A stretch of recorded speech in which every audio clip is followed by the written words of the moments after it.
Right மரம் வந்து ஃபுல்லுமே சாஞ்சிருச்சுங்க. இன்னும் கொஞ்சம் போல் தான் இருக்குது. இந்த ஒரு காற்று வந்துச்சுன்னா 2 மரமே சாஞ்சிட மாட்டேங்குது. பக்கத்தில் இருக்கிற பாத்ரூம் வீடு எல்லாமே வேஸ்ட் ஆகிட மாட்டேங்குது. ரெண்டு கம்பம் அங்க இருக்கு.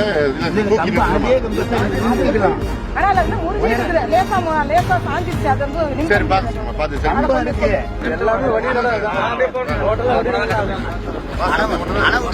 வெயிட் பண்ணி பாத்துருக்கீங்க. ரொம்ப அப்புறம் கஷ்டப்பட்டு போது செய்யறதுக்கு தான் நாங்க இருக்கிறோம். பாத்துருக்கோம். அதுக்கும் பாடுபடுறதுக்கு ஏதாவது ஒரு ஏற்பாடு பண்றதுக்கு தான் பண்ணோம்.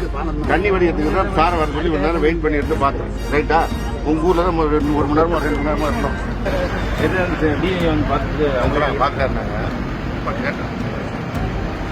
சரி நம்ம டேம் ஷட்டரோட வழிஞ்சோடி மேல சொட்டு தண்ணியோட கட்டி போய் 7 வருஷம் ஆகுது. ஓஹோ லைட்டா போய் கட்டிட்டாங்க. அதனால அது ஒரு அடி 1 அடி குறைச்சோம்னா வரவும் போகும். இதுவும் கரெக்டா போயிட்டு இருக்கோம். அதுவும் திறக்க தேவை.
அணைக்குடியில் ஒரு கருங்கு ஒன்று இருக்குது.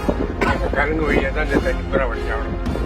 இந்த தண்ணி சுத்தமணி போட அந்த தண்ணி எல்லாம் போட அப்படியே நிற்கி பாருங்க. தண்ணி எங்கேயாவது ஓடுதா அது ஏற்கனவே என்ன பண்ணிவிட்டோம்னா அணை 2-3 இடத்துல வெட்டி விட்டுருவாங்க. சரசரன்னு வடிஞ்சுது. இப்போ பொண்ணாத்த நிறைய உயர்த்தி விட்டாங்க. வெட்டி விடப்பட்ட அவங்க ராத்திரில போய் ஒரு ஆள் வெட்டி விட்டு வந்துடுவான் அன்னைக்கு. அப்போ தண்ணி வடிஞ்சுது. இதுதான் காரணம். இந்த பக்கத்துல 3 அடிக்கு கீழே இங்க தண்ணி நிற்குது.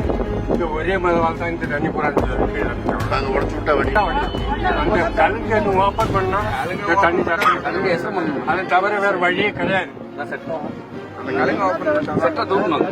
அதை தூக்க முடியல.